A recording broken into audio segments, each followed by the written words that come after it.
एक सेठ जी ने कथा करवाई। व्यास जी आए, सेठ जी ने अपने सभी मित्रों को निमंत्रण दिया, बोले भाई सबको कथा में आना है, हमने कथा करवाई है। अब यहाँ गर्ग जी ने कथा करवाई, उन्होंने सब अपने फैमिली मेंबर्स को, अपने मित्रों को इनवाइट किया ना, सब आए। तो जैसे कोई अगर अच्छा हमारा दोस्त आता है तो हम क्या करते हैं, उसको स्टेज पर लेकर के जाते हैं महाराज जी से मिलवाने के लिए, महाराज जी हमारा बहुत अच्छा दोस्त है ये। ऐसे ही वो सेठ जी ने कथा करवाई तो उनका एक दोस्त आया, अपने दोस्त को लेकर के ऊपर मंच पर गए और मंच पर जाकर के महाराज जी से मिलवाया। और वो दोस्त जो था वो कभी भजन वजन नहीं करता था, लेकिन अपने दोस्त के कहने पर वो आ गया था कथा में। आज जैसे ही मंच पर आया, ध्यान से सुनना सभी लोग, संत जो थे वो चेहरा देख करके ही समझ जाते थे कि आदमी भजन करता है कि नहीं करता। जैसे ही वो उनके पास आया तो जो वक्ता कथा कर रहे थे उन्होंने उससे कहा, वो सब तो ठीक है महाराज, आप थोड़ा भजन किया करो, आप भजन नहीं करते हो। वो आदमी कह रहे, अरे महाराज जहर खाने का समय नहीं है, आप कह रहे हो भजन किया करो। एक सेकंड का समय नहीं मिलता मुझे फैक्ट्री से, आज बड़ी मुश्किल से 5 मिनट निकाल के आया हूं आपकी कथा में आने के लिए, बहुत समझिए आप। संत बोले, अच्छा तुम यदि भजन करोगे ना तो तुम्हारी जो बिजनेस है ना वो 10 गुना ज्यादा तीव्र गति से कमाई करवाएगा तुम्हारा, देख लेना। अब जिसको अपनी बिजनेस की पड़ी रहती है और बढ़े, और उसको तो उपाय चाहिए कैसे भी बढ़े। अच्छा सच में? बोले हाँ, 5 मिनट बस भजन करना है तुम्हें, सब हो जाएगा काम। कहीं भी समय निकालो, 5 मिनट भजन करो। तो उसने कहा कभी भी कर सकते हैं? बोले हाँ कभी भी करो। और उस भले आदमी ने पता कौन सा समय चुना? सुबह सुबह बाथरूम में बैठ करके भगवान का भजन करता था।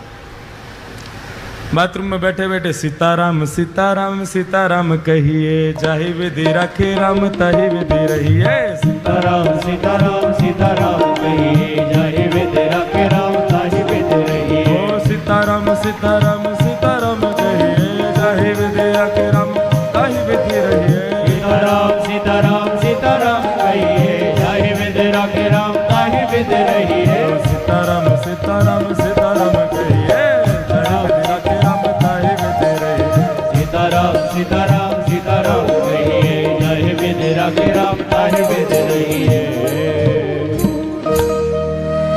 बाथरूम में बैठा बैठा वहीं गाता था।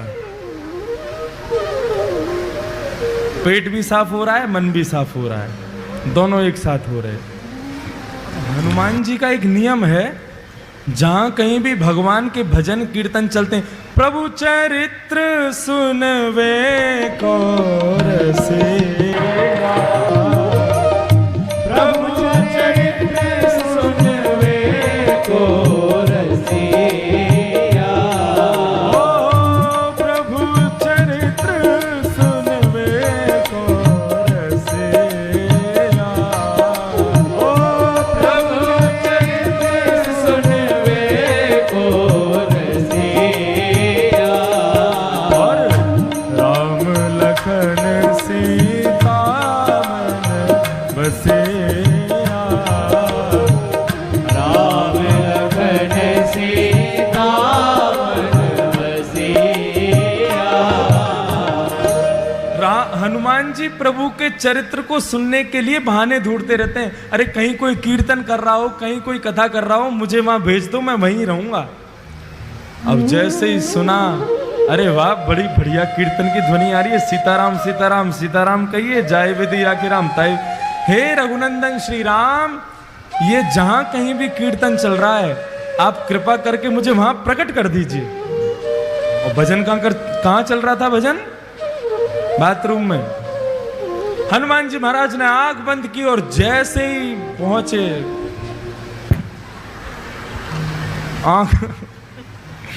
आंख खोल करके देखा, हनुमान जी महाराज का पूरा दिमाग खराब हो गया। क्या कर रहा है भाई? बोले भजन कर रहा हूं। यही जगह मिली थी तुझे भजन करने की? एक तमाचा मारा खींच करके उसको, रुक जा तेरी शिकायत करके आता हूं अभी राम जी से। कभी हनुमान जी का ऐसा दिमाग खराब हुआ, सीधे भगवान। अब इसका मतलब ये मत सोचना सुबह सुबह आप भी कहीं भी कर लो भजन, तो कोई बात नहीं है। हनुमान जी महाराज सीधे राम जी के पास पहुंचे। राम जी के दरबार में जैसे ही पहुंचे, राम जी महाराज बड़े दीनहीन सा मुख बना करके दर्द के मारे करा रहे थे, बैठे थे चुपचाप।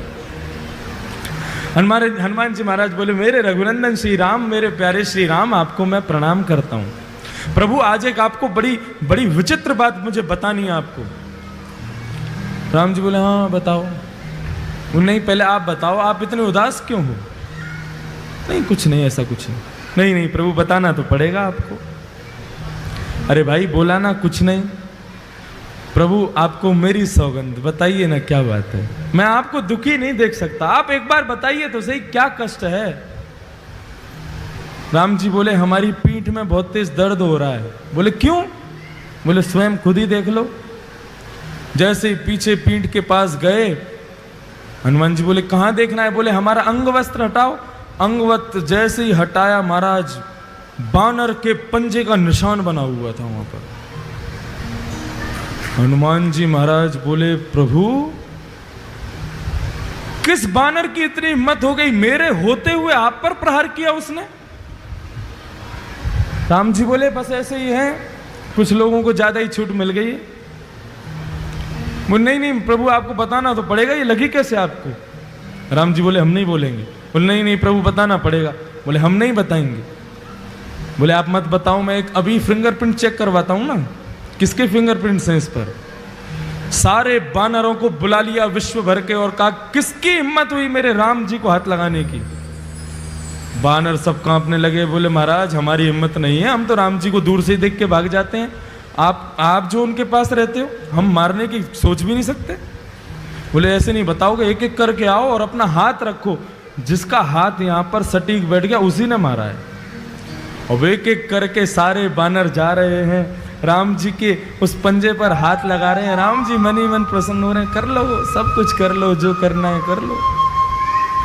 एक एक करके सारे बानर चले गए महाराज, एक का भी हाथ नहीं बैठा। हनुमान जी चरण पकड़ के बैठ गए, प्रभु बताइए ना किसने मारा? इनमें से तो कोई भी नहीं था। अच्छा बता दूं? बोले हाँ बताओ।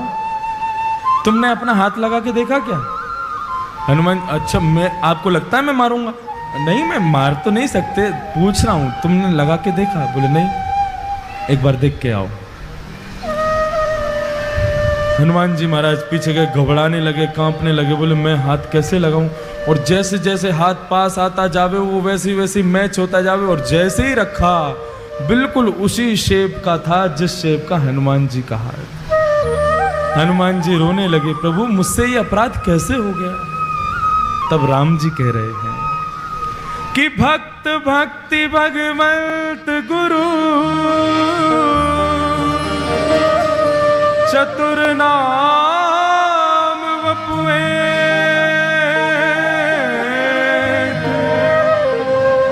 तिनके पग वंदन किए नाशहि विघ्न अनेक। हनुमान, भक्ति, भक्त, भगवान और गुरु, जब मनुष्य मेरा भक्त बन जाता है ना तो वो मेरा ही स्वरूप हो जाता है। उस पर आया कष्ट वो मुझे भी लगता है। तुमने मेरे एक भक्त को मारा, वो पीड़ा मेरे भक्त को कम हुई, मुझे ज्यादा हुई है, इसलिए मेरी कमर में लगा है। बंधुओं, भगवान कहते हैं जब व्यक्ति सर्वस्व मुझे अर्पित कर देता है तो उसका दुख मेरा दुख है, उसका सुख मेरा सुख है, उसका आनंद मेरा आनंद है। और वही भक्ति पथ का पहला स्वरूप है। हम जो कुछ भी करते हैं सब कुछ भगवान को अर्पित करना है। फिर दुख की घड़ी में भी वो तुम्हारे साथ है, सुख की घड़ी में भी वो तुम्हारे साथ है। ये भक्ति पथ का पहला मार्ग समझ में आ गया सब लोगों को? हम जो कोई भी पुण्य करते हैं, एक बार मुख से यदि हरि नाम भी निकलता है तो भी भगवान से कहो, प्रभु मुझे इसके बदले कुछ नहीं चाहिए, आप रखिए। भगवान की दरबार में तीन चीज हमेशा याद रखना, तुच्छ, कुछ और सब कुछ।